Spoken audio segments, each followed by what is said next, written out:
Everyone, welcome to my YouTube channel. आज मैं इस लेक्चर का नाम देखेंगे मेटामॉर्फो मेटामॉर्फोसिस इन फॉर्म। ठीक है। ए change A change which convert A larva into A adult is called.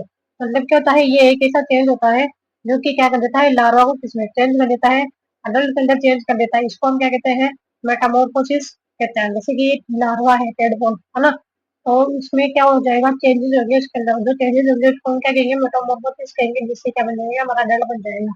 जो को 3 टाइप के चेंजेस देखने को मिलते हैं। कौन से ईपीएम। ठीक है, फिर क्या बनेगी, ईपीएम मतलब कि इकोलॉजिकल, मॉर्फोलॉजिकल और फिजियोलॉजिकल और बायोकेमिकल। कौन से हैं, इकोलॉजिकल, मॉर्फोलॉजिकल, फिजियोलॉजिकल और बायोलॉजिकल। सबसे पहले हम देखते हैं इकोलॉजिकल चेंजेस। ठीक है। इकोलॉजिकल चेंजेस जो है, इसमें जो हर्बीवोर है वो किसमें चेंजेस होते हैं, कार्निवोर के अंदर। एक्वाटिक जो है, टेरेस्ट्रियल। हर्बीवोर कार्निवोर के अंदर जो एक्वाटिक है वो टेरेस्ट्रियल के अंदर। तो देखो, मॉर्फोलॉजिकल चेंजेस की अगर बात करें तो जो मॉर्फोलॉजिकल चेंजेस होते हैं वो कितने टाइप के होते हैं, 2 प्रकार के होते हैं। ठीक है। एक होता है रिग्रेसिव चेंजेस। कौन सा होता है, रिग्रेसिव चेंजेस। मॉर्फोजेनेसिस देखो कितने प्रकार के होते हैं, 2 प्रकार के होते हैं। जो मॉर्फोजेनेसिस जो है वो कितने हैं, आरपी से टिक बनाएंगे, क्या बनाएंगे, आरपी। मतलब कि regressive changes, tail, fin, toll and gill gill reabsorbed. मतलब इसमें क्या होता है, जो टेल है, फिन है, फोल्ड हो, जो गिल है वो कहते हैं रीअब्जॉर्ब होते हैं। गिल कलेक्ट क्लोज, जो गिल कलेक्ट रहती है वो क्लोज रहती है। माउथ जो होता है ना, चेंज हो जाता है, शेप चेंज हो जाते हैं। और टीथ जो है वो क्या हो जाते हैं, डिसअपियर हो जाते हैं।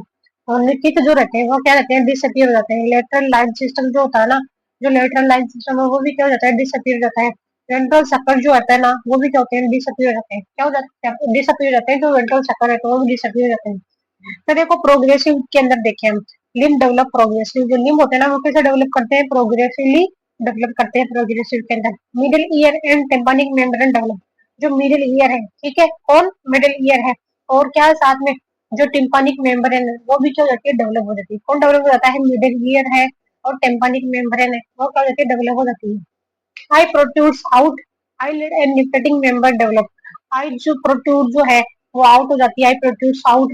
और जो आईलिड है और जो निफ्टेटिंग मेम्ब्रेन है वो भी क्या हो जाती है, डेवलप हो जाती है, टंग बन जाती है। हार्ट जो होता है ना, कितना होता है, 3 चैम्बर होता है। कितना चैम्बर होता है, 3 चैम्बर होता है। Keratin develop in outer skin layer. जो केराटिन है वो किसमें डेवलप हो जाती है, जो आउटर स्किन लेयर है उसके अंदर डेवलप हो जाती है। ठीक है। प्रोनेफ्रॉन्स रिप्लेस्ड बाय म्यूजोनेफ्रॉन। जो प्रोनेफ्रॉन जो है वो किससे रिप्लेस, उसकी जगह कौन आ जाता है, म्यूजोनोफ आ जाते हैं। दोबारा देखे, जो लिम्ब है वो डेवलप होते हैं प्रोग्रेसिवली। और मिडिल ईयर और जो टेम्पानिक जो मेम्ब्रेन है वो डेवलप हो जाती है। और आई प्रोट्रूड जो है वो बाहर आते हैं। आई लिड और जो निकटिंग मेम्ब्रेन है वो क्या हो जाती है, डेवलप हो जाती है, टंग डेवलप हो जाती है। हार्ट जो होता है वो कितना होता है, 3 चैम्बर होता है। और जो किरेटिन डेवलप हो जाता है किसके अंदर, किरेटिन किसमें, जो आउटर की स्किन की आउटर लेयर है उसमें डेवलप हो जाता है। जो प्रोनेफ्रॉन्स है वो किससे रिप्लेस होते हैं, मिडोनेफ्रॉन से रिप्लेस हो जाते हैं। तो देखो, बायोलॉजिकल फिजियोलॉजिकल चेंजेस की अगर बात करें तो जो मतलब इसमें एमनियोट है ना, वो किसमें, यूरियोकोटेलिक में चेंजेस हो जाएंगे। किसमें, यूरियोकोटेलिक में। जैसे कि हमें क्या देखने को मिलेंगे इनके अंदर। ठीक है। जो एमनियोट है वो किसमें हो जाएंगे, यूरियोटेलिक के अंदर। जैसे कि यूरिया साइकिल्स है। ठीक है, क्या है, यूरिया साइकिल है। और ऑर्गेनाइज एंजाइम जो है वो इंक्रीज हो जाते हैं।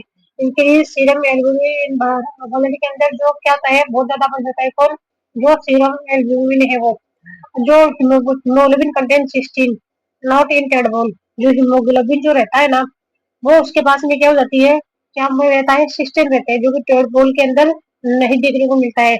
और जो पेप्सिन है, पेप्सी और जो ट्रिप्सिन है वो ज्यादा हो जाते हैं।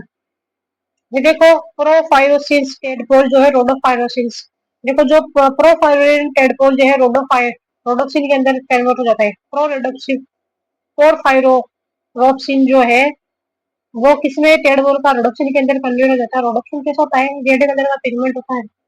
और जबकि पोरफायरोप्सिन जो है वो कैसा होता है, पर्पल कलर का पिगमेंट होता है। लाइसोसोमल जो एंजाइम्स रहते हैं वो बहुत ज्यादा हो जाते हैं। जैसे कि कैट पेसिल्स है, प्रोटीन डाइजेशन में हेल्प करता है। जो लाइसोसोमल एंजाइम्स है वो बहुत ज्यादा बढ़ जाते हैं। जैसे कि क्या है, कैट पेसिल्स है जो कि किसमें हेल्प करता है, प्रोटीन डाइजेशन के अंदर हेल्प करता है। तो देखो, हार्मोनल रेगुलेशन की अगर बात करें, ठीक है, कौन सा है हार्मोनल रेगुलेशन। जैसे कि हाइपोथैलेमस है, क्या है हमारा, हाइपोथैलेमस, जो कि सिग्नल देता है किसको, न्यूरोसेक्रेटिंग न्यूरो फाइबर्स को। देखो जो हाइपोथैलेमस है ना, क्या है हाइपोथैलेमस, वो किसको सिग्नल देता है, न्यूरो सेक्रेटरी नर्व फाइबर्स को क्या देता है, सिग्नल देता है।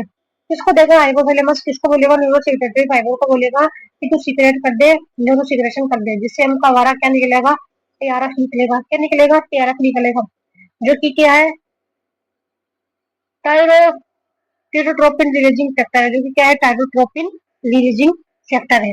ठीक है, अब ये जो टायरोट्रोपिन रिलीजिंग फैक्टर है वो कहाँ पे जाएगा, हमारा जो एडिनो हाइपोफाइसिस है, क्या है, एडिनो हाइपोफाइसिस, जो कि क्या है, anterior adeno hypophysis anterior pituitary का है। ये कहा जाएगा, टीआरएफ कहाँ पे जाएगा, हमारा एडिनो हाइपोफाइसिस जो है एंटीरियर पिट्यूटरी उसके पास जाएगा, वहां से ये क्या रिलीज करेगा, टीएसएच है।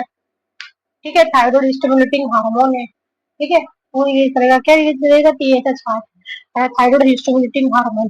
फिर ये बनाएगा थायराइड ग्लैंड। ठीक है, किसके पास जाएगा, थायराइड ग्लैंड के पास जाएगा। किसके पास जाएगा, थायराइड ग्लैंड के पास जाएगा। अब जो थायराइड ग्लैंड जो है वो क्या रिलीज करेगी, थायरोक्सिन रिलीज करेगी। ठीक है, जिसके पास में क्या होती है, आयोडीन प्रोटीन होती है। थायरोक्सिन ग्लैंड जो है वो थायरोक्सिन, थायराइड ग्लैंड जो है वो क्या रिलीज करेगी, थायरोक्सिन करेगी, जिसके पास होता है आयोडीन और प्रोटीन होता है। ये क्या करते हैं, जो हमारा मेटामॉर्फोसिस है इसको रेगुलेट करते हैं। ठीक है, हम लोग को जो थायराइड ग्लैंड जो होती है ना, वो दो प्रकार के हार्मोन रिलीज करती है। देखो 10% तो वो थायरोक्सिन रिलीज करती है। क्या करती है, जो थायरोक्सिन है वो रिलीज करती है। और जो 90% जो है, कितना 90% है, वो क्या करती है, ट्राई आइडोथायरोक्सिन करती है। ट्राई आइडोथायरोक्सिन करती है 90% जो है। 4 टाइम मैक्सिमम पोटेंट होता है इसका, तो 4 टाइम क्या होता है, मैक्सिमम पोटेंट इसका होता है। ठीक है, ये देखो फंक्शन ऑफ थायरोक्सिन अगर हम देखें, ठीक है, क्या है फंक्शन देख रहे हैं हम, किसका देख रहे हैं, थायरोक्सिन का देख रहे हैं। तो एम्फीबियन लिंक्स मेटामॉर्फोसिस, थायरोक्सिन का देख, एम्फीबियन के अंदर क्या होता है, मेटामॉर्फोसिस होता है। और रेप्टाइल के अंदर क्या होती है, थायरोक्सिन से मोल्टिंग होती है। क्या होती है, रेप्टाइल के अंदर मोल्टिंग होती है। मेंबर्स के अंदर क्या हो जाती है, जो ग्रोथ होती है ना वो इंप्रूव हो जाती है। क्या इंप्रूव हो जाती है, ग्रोथ इंप्रूव हो जाती है। और बीएमआर जो है वो बढ़ जाता है। क्या बढ़ जाता है, बीएमआर बढ़ जाता है। और क्या होता है, जो प्रोटीन सिंथेसिस होती है वो भी क्या होती है, बढ़ जाती है। फिर देखो डेफिशिएंसी अगर देखें हम किसकी, हाइपोथायरॉयडिज्म की अगर हो जाए, किसकी हो रही है, अगर हाइपोथायरॉयडिज्म की डिफरेंशिएट हो रही है, तो चिल्ड्रन के अंदर क्या हो जाएगा, क्रिएटिनिज्म देखने को मिलेगा। किसकी कमी है, हाइपोथायरॉयडिज्म की अगर कमी है तो जो हमारा बच्चा है उसके अंदर क्या हो जाएगी, क्रिएटिनिज्म हो जाएगी। रिटार्ड ग्रोथ, लो मेंटल स्टेटस, जिसके उसकी ग्रोथ जो है वो कम हो जाएगी। और जो मेंटल स्टेटस है वो भी उसका गिरने लग जाएगा। फिर देखिए अडल्ट की अगर बात करें, है ना, इसकी अडल्ट की मायोडर्मा म्यूकस प्लस जो है स्वेलिंग होती है। अडल्ट के अंदर क्या होता है, मायो मायोडोइडर्मा म्यूकस प्लस स्वेलिंग हो जाती है अडल्ट के अंदर। बीएमआर गिर जाता है, जो बॉडी टेम्परेचर भी गिर जाता है। और जो कॉल सेंसिटिव एनीमिया है वो भी गिर जाता है। फिर देखो हाइपोथायरॉयडिज्म की अगर बात करें तो एक्सोथेलेमिक गोइटर हो जाता है। क्या होता है, जो एक्सोथेलेमिक गोइटर है, गल गड रोग हो जाता है। ठीक है, हाइपोथायरॉयडिज्म के अंदर क्या होता है, एक्सोथेलेमिक गोइटर गल रोग हो जाता है। ठीक है,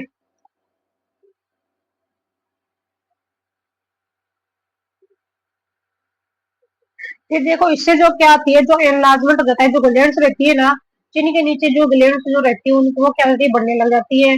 जो पल्स रेट होती है वो क्या होती है, बढ़ने लग जाती है। और बल्जिंग हो जाती है किसकी, आई जो है वो बल्जिंग आउट होने लग जाता है।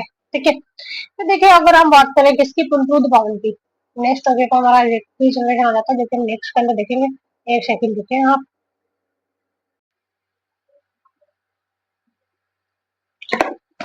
Hello everyone, welcome to my YouTube channel. आज इस लेक्चर के अंदर हम पढ़ेंगे रीजनरेशन के बारे में। किसके लिए, भाई वो जो हमारा फर्स्ट वर्ड है उसके लिए। ठीक है, जिसको हम हिंदी में कहते हैं पुनरुत्थान कहते हैं।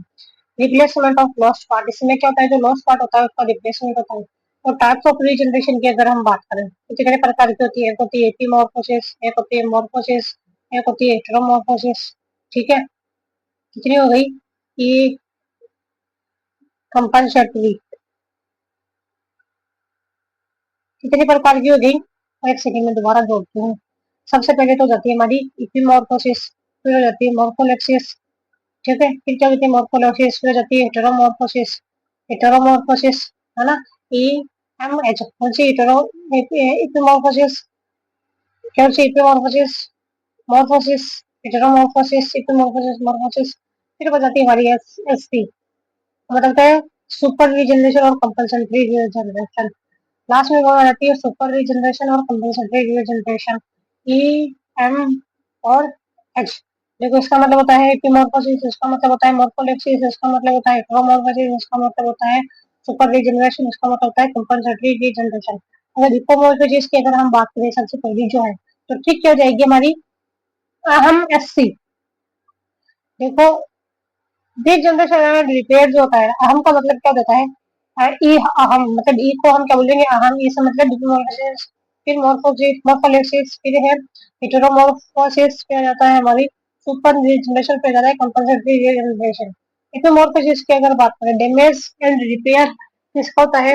डैमेज एंड रिपेयर होता है, डिफरेंशिएशन होता है लिम्ब, और जो लिम्ब है ना सेलेमेंटर का, उसमें देखने को मिलता है लॉस अपेंडेजेस ऑफ करेब, करेब का जो लॉस अपेंडेजेस है उसमें देखने को मिलेगा, और जो छिपकली की अगर टेल टूट जाती है तो उसमें भी देखने को मिलेगा। फिर देखो अगर हम बात करें मोर्फोडेक्सिस की, मोर्फोडेक्सिस जो होता है ना, वो लोअर जो एनिमल्स होते हैं ना उसके अंदर देखने को मिलता है। जैसे कि हमारा क्या होता है? प्लेनेरिया और हाइड्रा आ जाता है। मतलब उनके हम बॉडी के किसी उसको कितने भी टुकड़ों में करते हैं तो जो प्रत्येक टुकड़ा है वो क्षमता रखता है कंप्लीट जो ऑर्गेनिज्म है उसके बनाने की। इसके अंदर जो पैटर्न होता है ना उसको क्या कहते हैं? रीपैटर्निंग और reorganisation of small fish into organism. इसके अंदर क्या पैटर्न चलता है? रीपैटर्निंग और रीऑर्गेनाइजेशन ऑफ स्मॉल फिश जो है, इसमें कन्वर्ट हो जाता है पूरा का पूरा होल ऑर्गेनिज्म के अंदर कन्वर्ट हो जाता है। फिर देखो थोड़ा ज्यादा हमारा हेटेरोमॉर्फोसिस। हेटेरोमॉर्फोसिस के अंदर क्या होता है? इम्पोर्टेड ऑर्गेन होता है ना, resulted in different organ. Imported organism है वो किस मतलब अगर इम्पोर्टेड है, कटा हुआ है, तो वो रिजल्ट करेगा डिफरेंट ऑर्गेनिज्म के। देखो शिम्स, पेलिब्रोसस, ठीक है एग्जाम्पल। आई रिमूव का सिर्फ हमने आई रिमूव की तो जो आई ही फॉर्म होगी। फिर देखो हमने आई और ऑप्टिक गैंग्लिया दोनों जानकारी, तो एंटीना लाइक ऑर्गेनिज्म जो है वो बनेंगे। ठीक है।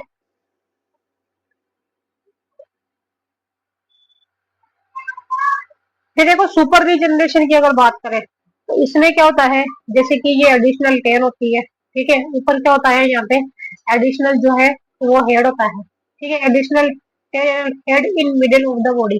जो एडिशनल टेल है और जो हेड है वो कहाँ पे होता है? Middle of the body. तो ये क्या कहता है? Multi super regeneration. तो ये बहुत सारे जो हेड थे वो बन जाते हैं। फिर देखो कंपनसेट की अगर रीजनरेशन की अगर बात करें, differentiated cells form from differentiated sales. तो इसके अंदर क्या होता है? जो डिफरेंशिएटेड सेल्स होती है ना वो किससे बनती है? डिफरेंशिएटेड सेल्स से बनती है। एग्जांपल आ जाता है मेमेलियन लिवर है और जेब्राफिश का हार्ट है। क्या एग्जांपल है? मेमेलियन लिवर है और जेब्राफिश का हार्ट है। ठीक है। जैसे कि हम अगर बात करें, जैसे कि ये अगर हमारा हार्ट है जिसमें एस जेड ए, एस का मतलब होता है स्टाइलोपोड, जेड का मतलब होता है जुगोपोड, ए का मतलब होता है ऑटोपोड। क्या होता है? स्टाइलोपोड, जुगोपोड और ऑटोपोड होता है। फिर देखो यहाँ पे क्या होता है? जैसे कि ये गुंडाई है ना, इसके अंदर घाव लगा, ये कट गया, हमने यहाँ से काट लिया, ठीक है, तो सबसे पहले यहाँ पे क्या बनेगी? ब्लास्टिंग बनेगी जो कि टोटी पोटेंसी को शो करती है। फिर देखो रीजनरेशन बट जो है केपलाइट स्ट्रक्चर बनेगी। जब रीजनरेशन बड़ी बनेगी जिसको हम क्या कहते हैं? केपलाइट स्ट्रक्चर बोलते हैं, जो कि किससे है? जो एक्टोडर्मल सेल्स जो रहती है उससे ये क्या रहती है? जो मतलब ये केपलाइट स्ट्रक्चर बनी है जो एक्टोडर्मल सेल्स है उससे ये कवर रहती है। इनर सेल्स जो होती है मीजनकाइम सेल्स होती है, जो इनर सेल होती है वो क्या होती है? मीजनकाइम सेल्स होती है। फिर देखो ये हो जाता है हमारा, ये जो सेल्स होती है ना वो क्या रिलीज करती है? एफजीएफ 10 रिलीज करती है। रिलीज किसको देती है? एपिकल एक्टोडर्मल ब्रिज को देती है। बदले में एपिकल एक्टोडर्मल ब्रिज जो है वो एफजीएफ 8 का सिग्नेचर करता है। तो क्या हो जाता है? जो रीजनरेशन ऑफ किसका हो जाता है? जो डिलीज पार्ट है उसका हो जाता है रीजनरेशन ऑफ